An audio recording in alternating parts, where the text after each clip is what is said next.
Hi everyone, I'm Allie with PotomacBeads. In this Better Beader episode, we are going to answer a question that came into our Facebook group for beading and jewelry making. I've noticed this question a couple times and thought it would be nice to do a brief summary of what is the difference and how do you tell whether or not you are looking at a project that you want to create. And is it brick stitch or peyote stitch? They look very similar and the beads sit the same way. So I'm going to show you how to identify brick stitch versus peyote stitch if you're looking at an image maybe that you see on Pinterest or on our website that's described as a name rather than the actual stitch. Hopefully this is helpful to not only those answering and asking the question in our Facebook group, but many others as well. So to help explain, I have sitting here some examples of brick stitch versus peyote stitch. In some of the Embarra earrings, as well as a 2-drop by Anna, the ribbon earrings by Jenny, and then just a chevron pattern here. And it's hard when you're first looking at something and you're looking maybe at a Pinterest picture or a picture of a design to know and to realize exactly what stitch you are looking at. In both the peyote as well as the brick stitch, you're going to have that simple design that looks like a brick wall. You have the beads that kind of line up next to one another. So how do you know which is which? Are you looking at peyote stitch or are you looking at brick stitch if you're trying to figure out and recreate the project on your own?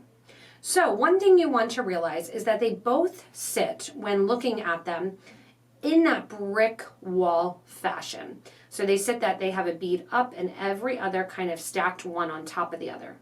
If you hold the peyote stitch on the side, it looks very, very similar to the brick stitch.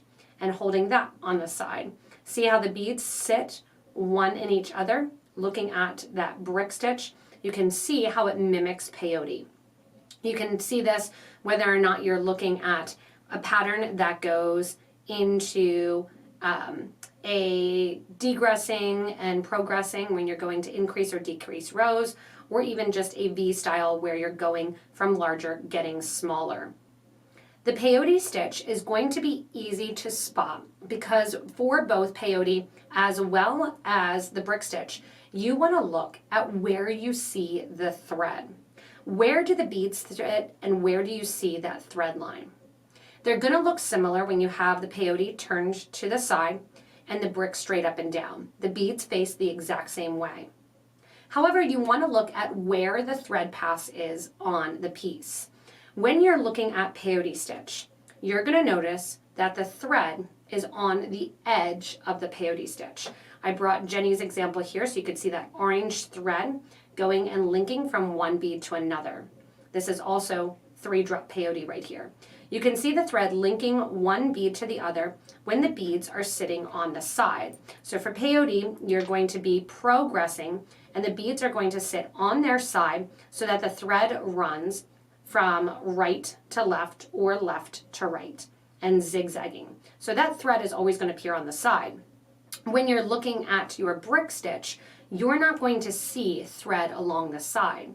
You're going to see beads along the side. See how the thread is linked here to the form? That is the thread path.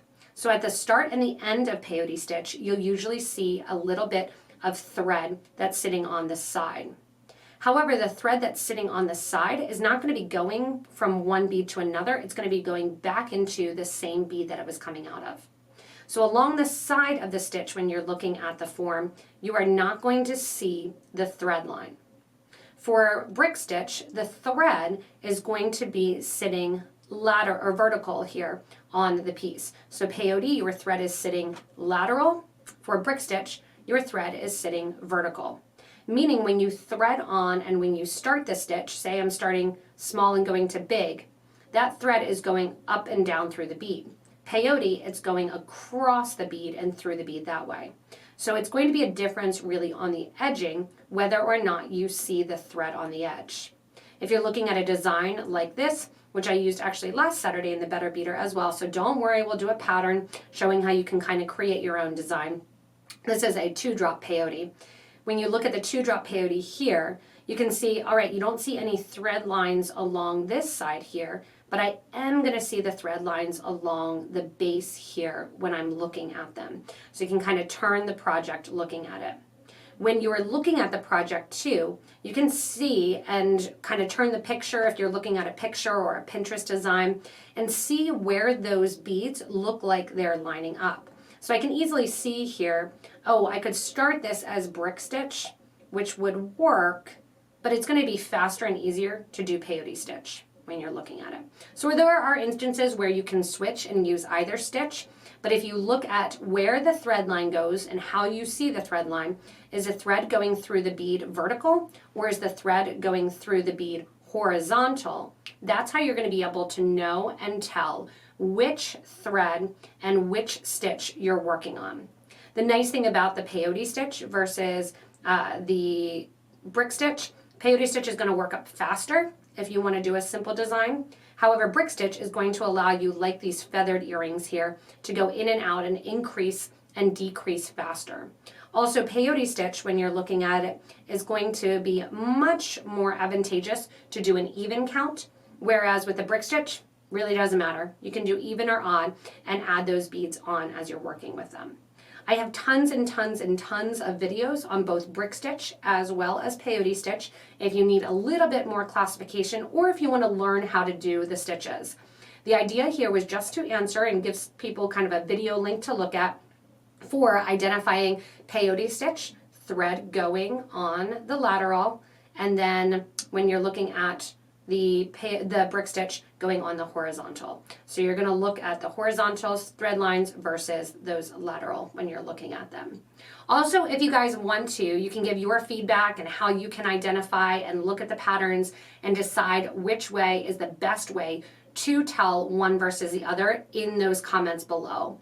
The idea of these Better Beader episodes really is to get the community involved and to help out new beginner beaders that might be learning or those that are already in the craft but want to learn new skills as well. So make sure to comment and give feedback as well and helpful hints to how to identify the brick stitch versus the peyote stitch. This comes up a lot in earrings. That's why I used so many of those as examples versus the bracelets, because generally speaking, if you see a bracelet that runs lateral, it's going to be peyote rather than brick stitch. It's just kind of a natural, easier flow to it versus an earring that you might see either direction. As always, thanks so much for joining me on this Saturday Better Beader episode. As always, you can give a little thumbs up and don't forget to subscribe so you don't miss anything from us here at PotomacBeads. Remember, you can always do brick stitch or peyote stitch often to create the same design element. But usually if you're looking at an image on Pinterest or on our website or through other channels as well, you can identify it based on looking and kind of being a detective and seeing how that thread goes through the bead and how it lines up that the beads are going vertical or horizontal and where the thread line is passing for that. Again, if you have any extra info that you want to include to help out the community, go ahead and include it in the comments below. As always, guys, thanks so much for watching. Hopefully this episode cleared up a little confusion and makes you a better beader.